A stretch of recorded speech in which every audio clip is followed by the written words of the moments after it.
दोस्तों जामिया की तैयारी कैसे करें चैट जीपीटी ने बताया है। तो चैट जीपीटी से हम लोग जानेंगे कि कैसे जामिया मिलिया इस्लामिया के एंट्रेंस एग्जामिनेशंस की तैयारी करें। आजकल मॉडर्न जमाना है, चैट जीपीटी का जमाना है, एआई का जमाना है। एआई का मतलब क्या होता है, एक छोटा सा संक्षिप्त में, सारांश में, सिनॉप्सिस में मैं आपको समरी में बताऊंगा कि चैट जीपीटी क्या है, आने वाला फ्यूचर क्या है।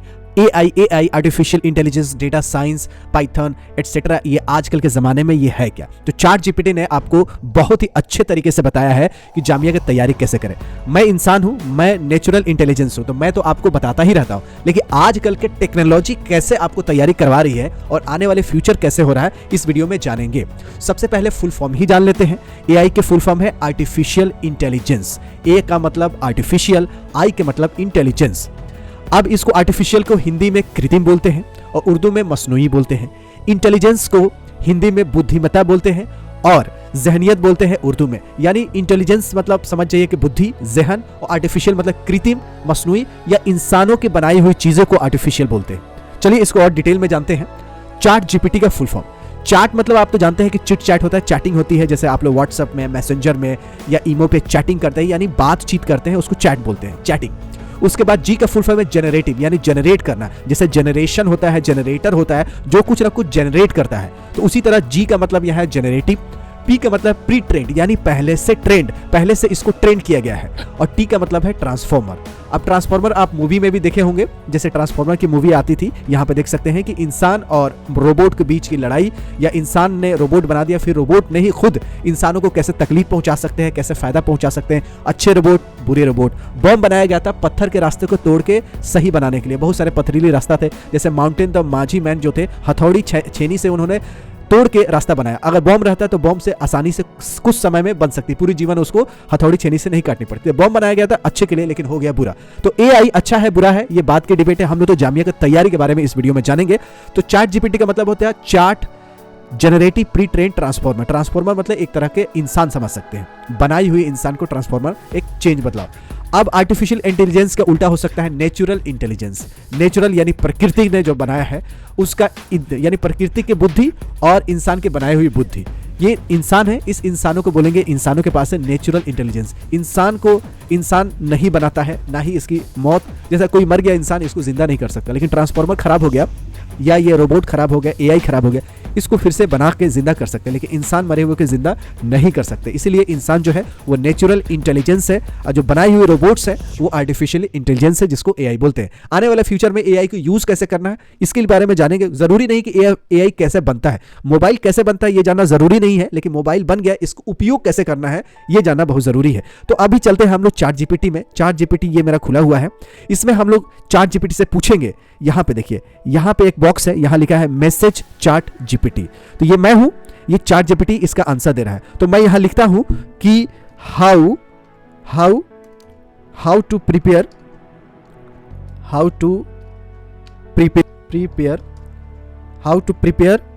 For Jamia entrance examinations. Jamia entrance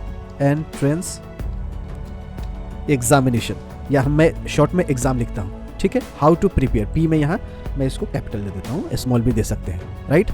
prepare, how to prepare for Jamia entrance test लिख देते हैं, एग्जाम की जगह टेस्ट। तो दोस्तों मैंने देखिए यहां पे देखिए लिख दिया मैंने how to prepare for Jamia entrance test. अब इसको मैं यहां पे मैसेज सेंड करता हूं चैट जीपीटी को, यानी रोबोट को, यानी एआई को। मैंने मैसेज सेंड कर दिया।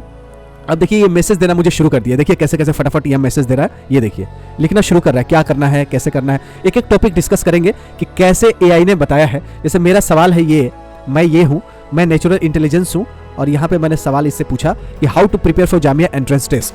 तो चैट जीपीटी जो कि ये सिंबल है, इसका वेबसाइट है chat.openai.com। तो चैट जीपीटी यहां कह रहा है कि prepare for Jamia Millia Islamia entrance test requires a structured and focus approach. अब मैंने तो जामिया लिखा है, इसने पूरा डिटेल में दे दिया है जामिया मिलिया इस्लामिया। इसका दिमाग में कितना ट्रेनिंग दी गई है कि ये जामिया लिखने से जामिया मिलिया इस्लामिया कह दिया। जामिया हमदर्द नहीं लिखा, Jamia Millia Islamia entrance test require a structured and focus approach. क्या क्या बोल रहा है पहले हेडिंग देख लेते हैं, उसके बाद आपको पूरा डिटेल में। Understand the exam pattern and syllabus, मतलब सबसे पहले एग्जाम का पैटर्न समझना है और सिलेबस समझना है कि सिलेबस में क्या क्या पूछी जाती है। एग्जाम पैटर्न क्या है, बहुत सारे टेस्ट में हो सकते हैं नेगेटिव मार्किंग हो, किसी में नेगेटिव मार्किंग नहीं हो। कितना कोर्स में, मतलब कितना कोर्स में क्या क्या सिलेबस है और कितने नंबर का क्वेश्चंस आते हैं और हर एक क्वेश्चंस के कितने मार्क्स होते हैं, कितना कट ऑफ जाता है, अगर ये पूरा सही से हम लोग समझ पाए तो टेस्ट हमारे लिए आसान हो जाता है। तो पहला स्टेप है कि एग्जाम पैटर्न को समझना और सिलेबस को समझना। पहला, ये मैं नहीं बोल रहा, ये रोबोट बोल रहा है, चैट जीपीटी बोल रहा है। दूसरा पॉइंट इसने बोला क्रिएट ए स्टडी प्लान। मैं आपको टाइम टेबल, टीबीआईटी क्लासेस पे बहुत सारे टाइम टेबल बना रखा है, क्लास 6 के लिए, 9th के लिए, 1st के लिए, 11th के लिए, डिप्लोमा इंजीनियरिंग के लिए, जामिया के लिए, बीएचयू के लिए, इसके साथ साथ एएमयू के लिए भी। तो ये चैट जीपीटी जी भी बोल रहा है कि create study plan, study plan बनाना बहुत जरूरी है। दूसरा क्या, कलेक्ट स्टडी मटेरियल। जैसे हमने अपने टीबीआईटी ऐप पे बहुत सारे आपको स्टडी मटेरियल दिए हैं, क्योंकि हो सकता है कि बहुत सारे सिलेबस से क्वेश्चन ही नहीं आता हो और आप उसको पढ़ रहे हैं तो वो बेकार जाएगा ना। तो आपको बिल्कुल फोकस और लिमिटेड सिलेबस और जिस सिलेबस से क्वेश्चन पूछे जाते हैं उस पर फोकस करना है। तो स्टडी मटेरियल को कलेक्ट कर लिया, तीसरा स्टेप। चौथा ये कह रहा है कि प्रीवियस ईयर क्वेश्चन पेपर, जैसे हम लोग अपने ऐप पे 10 साल के प्रीवियस ईयर क्वेश्चन हिंदी में सॉल्व करके दे रहे हैं, तो ये भी कह रहा है कि प्रीवियस ईयर क्वेश्चन इंपॉर्टेंट है। जैसे मैं अपने वीडियो में बताता हूं, तो ये ट्रांसफॉर्मर जो है, ये प्री ट्रेन ट्रांसफॉर्मर जो है रोबोट है, ये रोबोट कह रहा है कि प्रीवियस ईयर क्वेश्चन पेपर भी बनाना है। पांचवा देखिए, मॉक टेस्ट। हम अपने ऐप पे भी टेस्ट सीरीज देते हैं, जैसा टेस्ट होता है एएमयू जामिया के उसी टाइप के हमने अपने ऐप पे टेस्ट बना रखे हैं। तो टेस्ट जरूर देना है, तो मॉक टेस्ट आपको देने से तैयारी अच्छा होगा।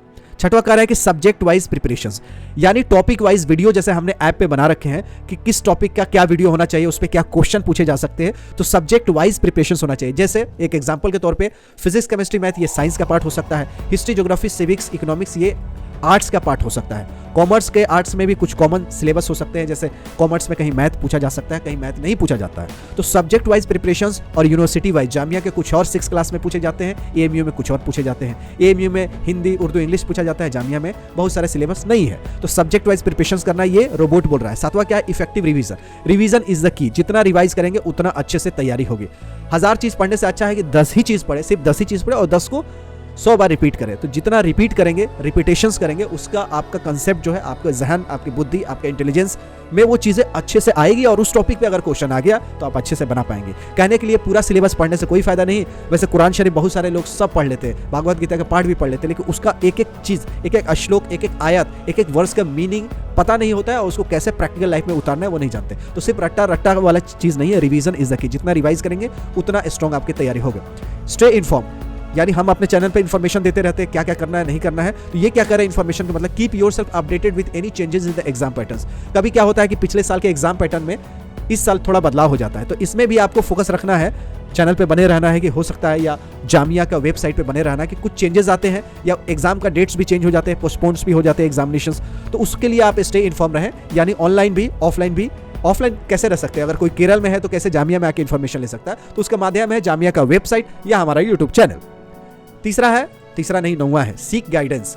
गाइडेंस लेना बहुत जरूरी है, तो इसलिए कोचिंग वाले से देखेंगे, ज्यादातर कोचिंग वाले से, कोचिंग में पढ़ के, जैसे कोटा हो, मुखर्जी नगर, यहाँ से पढ़ के ज्यादातर बच्चे सक्सेस होते हैं। इसका रीजन क्या है, रीजन ये कि माहौल जैसा होगा, एनवायरमेंट जैसा होगा, इंसान उसी तरह हो जाता है। तो गाइडेंस भी जरूरी है टाइम टू टाइम। 10वां क्या है, सब चीज आपने कर लिया लेकिन हेल्थ खराब हो गया, तब क्या होगा। तो हेल्दी रहना, अच्छा खाना का मतलब नहीं गर्दन तक खाना, पेट में थोड़ा सा जगह भी रहना चाहिए, ठीक है।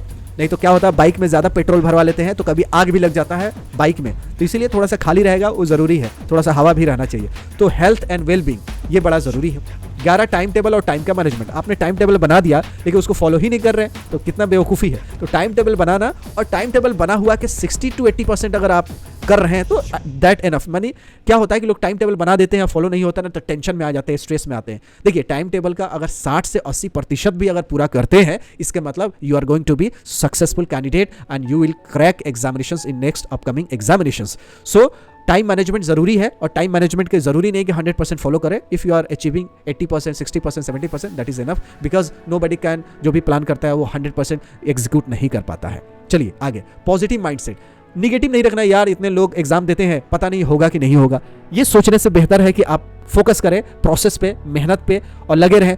आप बहुत सारे लोग टेस्ट नहीं निकालते फिर भी सक्सेसफुल है, जैसे अवध ओझा जी का आप लोग बहुत सारे मोटिवेशन वीडियोस देखते हैं। खान सर क्या आईएएस निकाले? नहीं निकाले, लेकिन आईएएस की तैयारी कराते हैं, आईएएस लोग भी उनकी तारीफ करते हैं। तो जरूरी नहीं है कि आपका एग्जामिनेशंस निकल ही जाए, नहीं निकलेगा तो भी बहुत सारे लाइफ में ऑप्शन है, लेकिन जब तैयारी रहेगी, पढ़े हुए रहेंगे, तभी तो आप ट्यूशन भी पढ़ा के रोजी रोटी कमा सकते हैं। तो आप पॉजिटिव माइंडसेट रखें, चलिए होगा तो ठीक है, नहीं होगा तो मेरी तैयारी तो जरूरी है, तैयारी होना बहुत जरूरी है, क्योंकि कंपटीशन में लक का भी फैक्टर होता है, सिर्फ तैयारी भी नहीं है। तो कुछ परसेंट लक भी होता है, जैसे 60% मेहनत और 40% लक। तो लक नहीं भी है तो कम से कम तैयारी होना चाहिए कि उस बेसिस पे आप आगे कुछ कर सकें। 13वां क्या है, रिव्यू एंड एडजस्ट। जो भी इसमें चीज़ें जितनी गाइडलाइंस दी गई है अगर आपके ऊपर काम नहीं करता है तो इसको रिव्यू करें। रिव्यू करने के बाद आपको थोड़ा सा एडजस्टमेंट भी करना चाहिए। लास्ट में क्या लिखा है, remember consistency and dedication are key. Consistency मतलब लगातार कुछ ना कुछ डेली पढ़ें। डेडिकेशन, अगर 1-2 दिन छुट्टी भी हो जाता है कोई बात नहीं, सप्ताह में 3-4-5 दिन भी पढ़ें। कंसिस्टेंसी रहना चाहिए, डेडिकेशन रहना चाहिए कि नहीं करना है तो भाई करना है। जैसे बहुत लोग सोने से पहले ब्रश करते हैं, चाहे 11 बज जाए, 12 बज जाए, 2 बजे ब्रश करके ही सोते हैं। तो वो डेडिकेशन है, वो रूटीन है, वो एक तरह के स्ट्रिक्ट उनके अपने रूटीन में बना हुआ है, तो लोग करते ही करते। तो डेडिकेशन बहुत ज़रूरी है कि चले लेट भी हो गया लेकिन मैं करके ही सोऊंगा। कि start your preparation well in advance, यानी पहले से तैयारी करें। ये नहीं कि फॉर्म निकलेगा तभी तैयारी करेंगे, एग्जाम का डेट आएगा तभी तैयारी करें। आपको पता है कि अगले साल एग्जाम होगा, इतना भी पता है कि जून से पहले ही होगा, चाहे अप्रैल में हो जाए या मई में हो जाए या जून में हो जाए, इतना तो पता है। तो फिर भी लोग सोचते हैं यार एग्जाम का फॉर्म आएगा ना तब तैयारी करेंगे। तो पहले से तैयारी करेंगे। ये ट्रांसफॉर्मर बोल रहा है, यानी एआई बोल रहा है। Stay focus and practice regularly, एकदम फोकस रहना है, इधर उधर भटकना नहीं है, 1000 चीज़ों पे पैर नहीं रखना है, 2 नावों पे पैर रखेंगे तो फिसल जाएंगे। प्रैक्टिस करना है regularly. Good luck and with your Jamia entrance test. तो आर्टिफिशियल इंटेलिजेंस भी बोल रहा है कि good luck with your Jamia entrance examinations. तो कहने का मतलब है कि आपको चैट जीपीटी ने बता दिया, इतना टिप्स आपको बता दिया, इसको दिल से फॉलो करिए। अगली बार एएमयू का भी अगर आपको चाहिए तो एएमयू का भी ऐसे बनाने की कोशिश करूंगा। तो एएमयू का भी मैं चैट जीपीटी से पूछूंगा कि कैसे तैयारी करना है। मैं तो अपना टिप्स देता हूं, लेकिन आजकल की दुनिया में रोबोट क्या बोल रहे हैं कि कैसे तैयारी करना है। ये बिल्कुल यूनिक अनोखा वीडियोस है, इसको ज़्यादा बच्चों को पहुंचाइए। लड़के आजकल कार्टून से ज़्यादा सीखते हैं, एनिमेशन से ज़्यादा सीखते हैं, रोबोट से ज़्यादा सीखते हैं, मोबाइल से ज़्यादा सीखते हैं। हो सकता है कि ये चैट जीपीटी का टिप्स वो सही में अमल करें और अपने जीवन में सक्सेस हो जाए। इसलिए शेयर करें अपने दोस्तों, यारों से, फैमिली मेंबर के साथ। मिलते हैं ऐसे यूजफुल वीडियो के साथ, तब तक you take good care of yourself. जय हिंद, जय जामिया।